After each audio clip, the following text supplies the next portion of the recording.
এখানে তেজপাতা আর গোটা গরম মশলা রাখা আছে।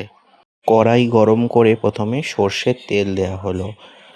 সর্ষের তেলটা এবার একটু গরম হওয়ার পর তার মধ্যে এই যে পেঁয়াজ কুচি, ধনেপাতা, ক্যাপসিকাম, আলু টুকরো করে রাখা সব এখানে রাখা আছে। তেল গরম করার পর আমি আলুগুলো আগে ভেজে নিলাম।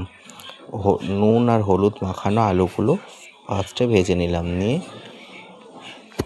একটু ভালো করে ভেজে নেওয়ার পরে আমি কড়াতে গোটা গরম মশলা ফোড়ন দিলাম। গোটা গরম মশলা এত সুন্দর একটা আলাদা সেন্ট আসে, সেই গন্ধটাই একটা খুব সুন্দর লাগে, রান্নার কোয়ালিটি চেঞ্জ করে দেয়। দেন দিলাম তেজপাতা। সব কিছু দেওয়ার পর তারপরে পেঁয়াজ কুচিটা ভালো করে দিয়ে নিলাম। পেঁয়াজ কুচিটা দিয়ে খুব ভালো করে পেঁয়াজ কুচিটা ভেজে নিয়ে পেঁয়াজ কুচিটা ভালো করে ভাজা হয়ে গেলে তারপরে ম্যারিনেট করে রাখা চিকেনটা, আমি এখানে অনেকক্ষণ ম্যারিনেট করে রেখেছিলাম চিকেনটা, তো সেই চিকেনটা দিয়ে দেওয়া হলো। কিছুক্ষণ এটা নাড়াচাড়া করে কষানো হলো।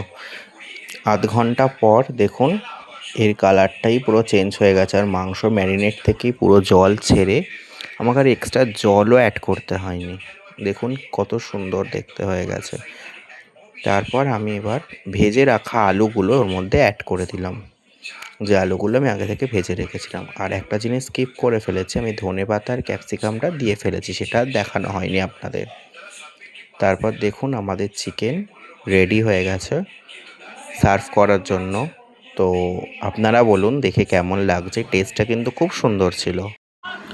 চিকেন কষা আমার ডান, তোমরা বলো কেমন হয়েছে।